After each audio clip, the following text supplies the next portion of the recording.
ఇచ్చినందుకు డాక్టర్ నాగేశ్వర్ రెడ్డి గారిని తెలంగాణ రాష్ట్ర ప్రభుత్వం తరఫున మనస్ఫూర్తిగా వారిని నేను అభినందిస్తున్నాను.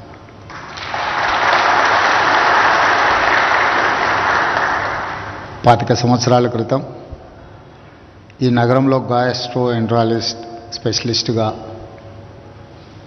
వారు కార్యక్రమాలను ప్రారంభించి ఈరోజు ప్రపంచ స్థాయిలోనే వన్ ఆఫ్ ద బెస్ట్ హాస్పిటల్స్గా ఏఐజీకి గుర్తింపు తేవడమే కాదు, హైదరాబాద్ నగరానికి తెలంగాణ రాష్ట్రానికి కూడా మరొక గొప్ప పేరు ప్రఖ్యాతులను వారు ఆర్జించి పెట్టినరు.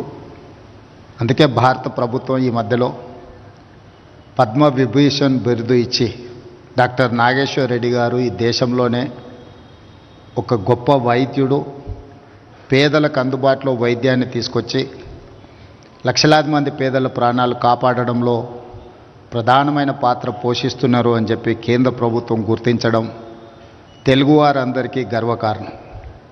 ఇక వారికి రావాల్సింది భారతరత్న ఒకటే. ఖచ్చితంగా భారత ప్రభుత్వం వారికి భారతరత్న ఇచ్చి గౌరవిస్తుందని చెప్పి నేను భావిస్తున్నాను.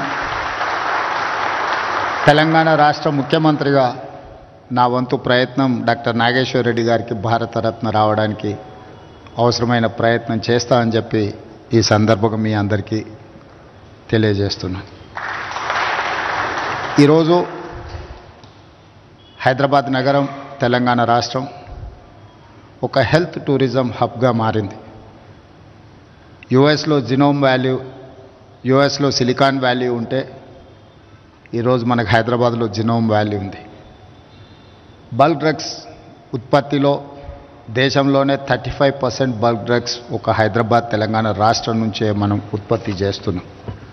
అదేవిధంగా మొన్న వచ్చిన ఉపద్రవం కోవిడ్ సందర్భంగా 4 వ్యాక్సిన్లలో 3 వ్యాక్సిన్లు మన ప్రాంతం నుంచే, తెలంగాణ రాష్ట్రం హైదరాబాద్ నుంచే ఈరోజు మనము అందిస్తున్నాము అని అంటే మన రాష్ట్రము ఫార్మా సైడ్, హెల్త్ సైడ్ ఎంత అభివృద్ధి చెందిందో చాలామందికి ఉపయోగపడుతున్నామో ఈరోజు మనం గుర్తుంచుకోవచ్చు.